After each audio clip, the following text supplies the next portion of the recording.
aerofagia. Salute, hai domande non all'aerofagia? Ehi, Sciucco, ti rispondiamo. Vedi, l'aerofagia è quando non induciamo troppa aria.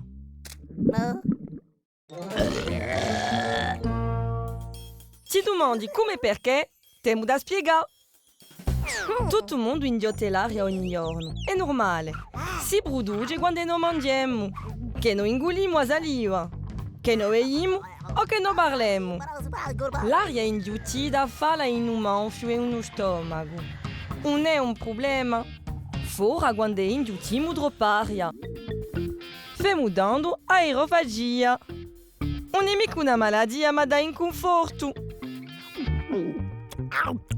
Per indetto, dopo i ribassi, sentiamo il corpo gonfio e pisio. E come lo deve sorte usobra più d'aria. Ehi, capiamo rotti. Assai rotti. Potremmo fare aerofagia perché non mangiamo troppo in furia, che non abbiamo bien da gidose, che non masturbiamo scicagome, che non succhiamo udito, che non ci forziamo a ruttare e che non abbiamo dramano. Sarebbe di avvagiule se non mangiamo piano piano, masturgando se ne vediamo bien da gidose e scicagome, se non succhiamo più udito, se non ci forziamo a ruttare.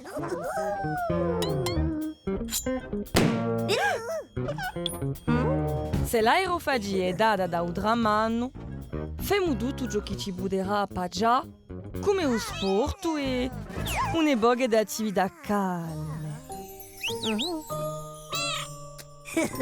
Ecco, ora capisci meglio ciò che è l'aerofagia.